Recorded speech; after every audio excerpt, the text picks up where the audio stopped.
तो आज सुबह सुबह मैं अपनी गाड़ी लेकर ड्राइव पे निकला ही था कि इतने में मेरी गाड़ी के एक्सल से एक पत्थर टकरा जाता है, जिसकी वजह से मेरी गाड़ी के एक्सल से एक खड़खड़ की आवाज आनी शुरू हो जाती है। तो वही मैं चेक करने लग गया था कि मेरी गाड़ी में कोई नुकसान तो नहीं हुआ। अब रिस्टोर की हुई गाड़ी की सबसे बड़ी दिक्कत यही होती है कि आपको इसे बहुत संभाल के रखना होता है। अगर इसमें से थोड़ी भी छेड़छाड़ करी या फिर इसमें थोड़ा भी ध्यान नहीं दिया तो आपकी गाड़ी का बैंड बच सकता है। तो लगभग आधे घंटे से मैं चेक कर रहा था कि कहीं मेरी गाड़ी के अंदर कोई फॉल्ट तो नहीं आ गया, कहीं से रिपेयर करने का अच्छा खर्चा तो नहीं आ जाएगा, क्योंकि इस स्कॉर्पियो को मैंने पुरानी स्कॉर्पियो से नई S11 क्लासिक में कन्वर्ट करवाया था और उससे मुझे 10 लाख का खर्चा आया था। और लगभग आधा घंटा गाड़ी को चेक करने के बाद मैंने सोचा कि चलो गाड़ी को स्टार्ट करके देख लिया जाए कि सब सही है कि नहीं है। मैं गाड़ी में बैठता हूँ, उसका इंजन स्टार्ट करता हूँ और भाई जैसे गाड़ी का इंजन स्टार्ट होता है मैं सारी चीजें चेक करता हूँ, हेडलाइट वगैरह, इंजन की आवाज, बाकी सब सही आ रही थी। तो मैं गाड़ी से बाहर निकल जाता हूँ। मेरी स्कॉर्पियो फिर से परफेक्ट हो गई थी। अब मैंने सोचा कि चलो मार्केट से जाके अपने अंडे और बिस्कुट लेके आ जाए। और जैसे मैं घर से निकलने वाला था इतने में मेरा कैंपर वाला दोस्त मेरे घर पे आ जाता है। उसको देख के मैं सोचता हूँ ये यहाँ पे क्या करने आया है, तो तुरंत गाड़ी से उतरता है और वो काफी जल्दी में दिख रहा था। वो फौरन ट्रक से उतर के भागते भागते मेरे पास आता है। मैं उससे पूछता हूँ भाई क्या हुआ, आज यहाँ पे कैसे आना हुआ। तो वो मुझे बोलने लगता है अरे वाह भाई, तूने नई गाड़ी ले ली,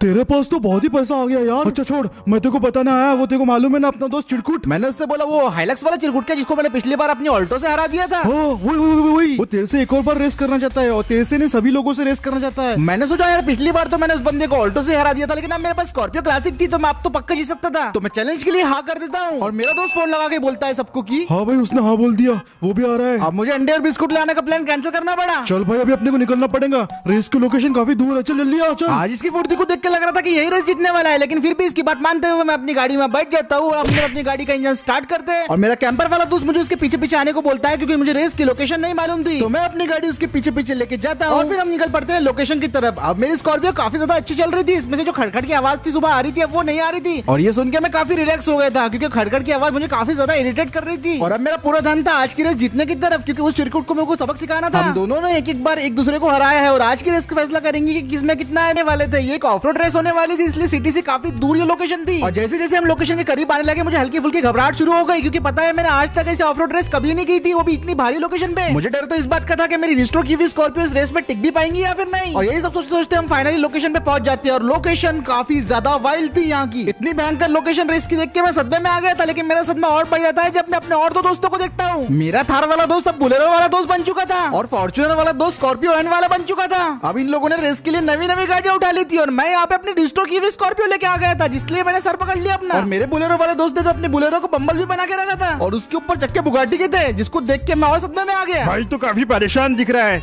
डर तो नहीं रहा ना कि हम जीत जाएंगे। अरे भाई उसकी टांग मत खींच, वैसे भी उसका बिजनेस वगैरह डूब गया, सदमे में होगा बेचारा। भाई वो तो चलते रहता था भाई, अभी रेस पे ध्यान देते रहा। और हम सब दोस्त मिलकर गप्पे मार रहे थे, इतने में वो चिरकुट आ जाता है जो पिछली बार हाइलक्स वाला था। अब मैंने इसकी हाइलक्स जीत लिया था तो ये इस बार कुछ और ही लेके आया। और भाई साहब इसने जो चीज लेके आया था ना वो देख के मेरे लिटरली फट गई। इसने एक मॉडिफाइड और पावर फॉर्च्यूनर लेके आ गया था जो कि पूरी गैंगस्टर और डाकू वाली वाइब्स दे रही थी। और फिर वो मेरा चिरकुट दोस्त अपनी गाड़ी से उतरता है और मेरे पास आके बोलने लगता है पिछली बार की वो बातें मैं भूला नहीं हूँ अभी तक, इस बार तू तो गया, नहीं जीतने दूंगा। ये सुन के मैं उसे बोलने लगता हूँ भाई तू पर्सनल दुश्मनी क्यों रख ले रहा है, रेस तो अपन मजे के लिए करते हैं ना। लेकिन वो मुझे बोलने लगता है सब कुछ पर्सनल है। अब अरे ये क्या, तूने ये ले लिया? अच्छा, अरे आज तो तेरा हारना पक्का रे, मेरी फॉर्च्यूनर जीतने वाली है आज। अरे भाई ये सिर्फ एक रेस है, रेस को मजे की तरह खेलो ना। अगर बात पर्सनल है तो मैं भी इसकी जान ले लूंगा। अरे बस करो, चलो मैं तुमको ट्रैक समझा देता हूँ। ट्रैक कुछ ऐसा है कि तुमको यहाँ से जाना है, वहाँ से जाने का है, वहाँ से जाने का है। और फिर 15 मिनट तक ट्रैक समझने के बाद हम रेस के लिए तैयार थे। अब थोड़ी देर में हमारी रेस शुरू होने वाली थी। हम सभी लोग स्टार्टिंग लाइन पे आ गए थे और अपनी गाड़ी में बैठ के तैयार थे। कोई इस रेस में सिर्फ मजे करने के लिए आया था, जबकि कोई इस रेस को जीतने के लिए कुछ भी कर सकता था। कोई बस यहाँ पे अपने दोस्त का साथ देने के लिए आया था, जबकि कोई अपनी बेइज्जती का बदला लेने के लिए आया था। और मैं सोच रहा था कि मेरी गाड़ी यहाँ पे टिक भी पाएंगे कि नहीं इस ट्रैक पे। और इंजन चालू होने के बाद हमारी रेस शुरू होती है और जैसा एक्सपेक्ट किया था बिल्कुल वैसे ही होता है। रेस की शुरुआत में एकदम से भसड़ मच जाती है और सबके सब आगे निकलने के लिए एक दूसरे के पीछे पड़े हुए थे। मैं फुल पावर पे अपनी स्कॉर्पियो को भगाया जा रहा था। शुरुआत में बुलेरो और बुलेरो कैंपर काफी ज्यादा आगे निकल जाते हैं, पर थोड़ी देर बाद अचानक से फॉर्च्यूनर वाला सबको ओवरटेक करने लगता है। पहले के मुकाबले उसकी पावर काफी जबरदस्त दिखाई दे रही थी और फिर सामने इंटरसेक्शन आता है जिसकी वजह से हम दो ग्रुपों में बच जाते हैं। मेरे सामने और पीछे दोनों बुलेरो थी और उनसे बच के निकलने के लिए मैं आगे जाने की भरपूर कोशिश कर रहा था, लेकिन बुलेरो मुझे आगे जाने नहीं दे रही थी। हमारा बुलेरो वाला भाई इस रेस को लीड कर रहा था, सेकंड नंबर पे मैं था, पर पीछे से स्कॉर्पियो एंड फॉर्च्यूनर की भारी टक्कर चल रही थी। और फिर उसके बाद फॉर्च्यूनर वाला चिरकुट पहले तो स्कॉर्पियो को ओवरटेक करता है और उसके बाद वो ओवरटेक कर देता है कैंपर को, और फिर वो मुझे भी ओवरटेक करके सीधा चलता है बुलेरो को ओवरटेक करने के लिए। वो बुलेरो को ओवरटेक करने आ रहे थे, लेकिन अपने बुलेरो वाले भाई भी कम नहीं थे, वो किसी को ओवरटेक नहीं करने देते, वो उनकी हिस्ट्री है। वो फुल रफ्तार से आगे बढ़ रहे थे, लेकिन जो फॉर्च्यूनर वाला चिरकुट है उन्हें धक्का देना शुरू कर देता है। वो गाड़ी को ठोक के किसी तरह लीड ले लेता है और वो फर्स्ट नंबर पे चल रहा था चिरकुट। उसके पीछे स्कॉर्पियो एंड कैंपर और सबसे आखिरी में मैं चल रहा था, लेकिन इवेंचुअली मैं सबसे पहले कैंपर को ओवरटेक कर लेता हूँ और बुलेरो वाले भाई भी यहाँ पे सेकंड नंबर पे पूरी तरीके से बने हुए थे। स्कॉर्पियो इनको ओवरटेक करने की कोशिश कर रही थी और फिर हम सेकंड इंटरसेक्शन की तरफ पहुंच गए थे। यहाँ पे हमको दो रास्ते थे, अब दो रास्ते में से कोई एक रास्ता हमको चुनना था।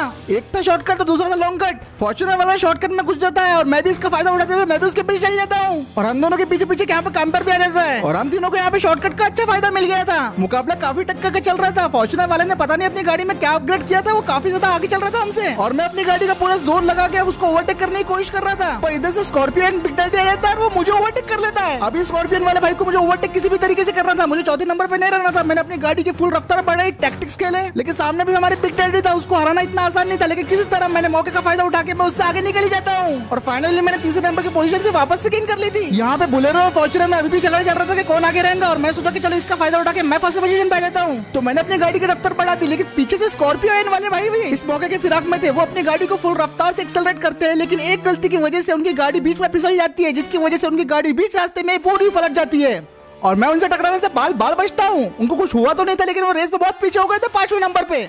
अब रास्ता मेरे लिए साफ था, मुझे सबसे पहले तो ये बुलेरो को ओवरटेक करने का है। मैं अपनी पूरी टैक्टिक्स लगाता हूँ, जितने मैंने ड्राइविंग स्किल सीखे हैं सब कुछ आजमा लेता हूँ और अब बस मैं एक सही मौके की तलाश में था, जो कि मुझे मिल भी जाता है। मैं एक झाड़ू की तरफ से ओवरटेक कर लेता हूँ और अब मैं सेकंड नंबर पे आ गया था और बुलेरो वाला भाई थर्ड पे। अब बस मुझे फॉर्च्यूनर वाले चिरकुट भाई को ओवरटेक करना था। मैं उसे ओवरटेक करने की हर एक पूरी कोशिश करता हूँ, लेकिन ये भी काफी सिद्धि था, इतनी आसानी से अपनी पोजीशन नहीं छोड़ने वाला था ये। और ये मेरे दिमाग को एक झांसा देके मेरी गाड़ी को साइड में क्रैश करवा देता है। इसकी ये हरकत की वजह से बुलेरो वाला सेकंड नंबर पे आ गया था और अब मुझे फिर से इन दोनों को पीछे करना पड़ेगा। जल्दी अभी रेस खत्म होने का मोमेंट भी आ गया था और मुझे किसी भी तरह फॉर्च्यूनर वाले को और बुलेरो दोनों को ओवरटेक करना था। फॉर्च्यूनर वाला तो बहुत ही आगे भाग गया था मेरे, क्योंकि भाई बीच में मैं रुक गया था और मैं सोचता हूँ कि भाई अब मैं क्या करूँ ऐसा कि इसके आगे निकल जाऊँ। मैं हर मुमकिन कोशिश करने के बाद भी जब मुझे सोल्यूशन नहीं मिलता तो तब मेरी नजर जाती है सामने एक रास्ते पे और उस रास्ते को देख के मैं समझ गया था यही रास्ता मुझे जिता सकता है, क्योंकि ये था एक बहुत बड़ा रैंप जो नदी के पार होकर जाता था। नीचे पूरी खाई थी और अगर इसमें से मैं जंप मार लेता हूँ तो शायद मैं उन लोगों के आगे निकल जाऊँ, पर इसमें काफी खतरा भी था, क्योंकि अगर जंप सक्सेसफुल नहीं होती तो मैं सीधा खाई में गिरता। पर जीतना मेरे लिए अभी ज्यादा जरूरी था। मैं फुल रफ्तार से अपनी गाड़ी को एक्सेलरेट कर देता हूँ और उस जगह की तरफ मोड़ देता हूँ। अब वो सड़क की तरफ मैं बढ़े जा रहा था और अपनी फुल रफ्तार से पूरी स्कॉर्पियो को भगाया जा रहा था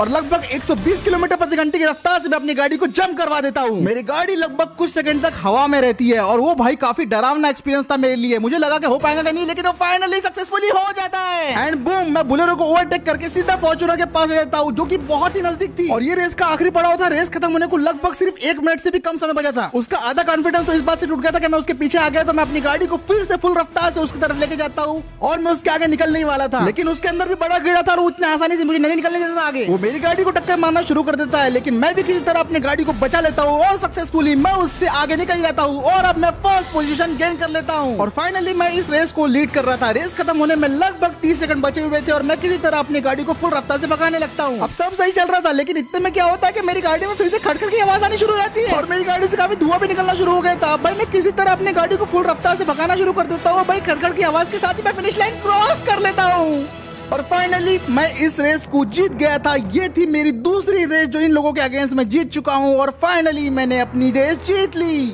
सब लोग काफी ज्यादा हैरान, परेशान और शॉक थे, क्योंकि भाई मैंने फिर से इस रेस को जीता और जो मैंने स्टंट किया बीच में वो काफी ज्यादा डेंजरस था। मतलब मैंने खुद नहीं सोचा था कि मैं इस स्कॉर्पियो से वो स्टंट कर पाऊंगा करके। और फिर फाइनली रेस खत्म होने के बाद सारे दोस्त मेरे वाहवाही कर रहे थे, सिर्फ एक बंदे को छोड़ के, और आपको पता है वो कौन था? वो था चिरकुट। वो अभी भी खुश नहीं था, उसको लग रहा था कि भाई मैंने चीटिंग किया, मुझे जंप नहीं करना चाहिए था। लेकिन भाई बाकी सभी लोग मेरा वो स्टंट देख के भी बहुत खुश थे और रेस में 2-2 बार जीता, इसलिए भी ज्यादा खुश थे वो। तो फिर बस फिर आज का वीडियो यही खत्म करते हैं। उम्मीद है आज का वीडियो आपको पसंद आया होगा। अगर आपको वीडियो पसंद आया तो वीडियो को लाइक कर दो, शेयर कर दो, चैनल को पहली बार देख रहे हो तो सब्सक्राइब कर दो और मैं मिलता हूं आपसे अगले वीडियो में दोस्तों।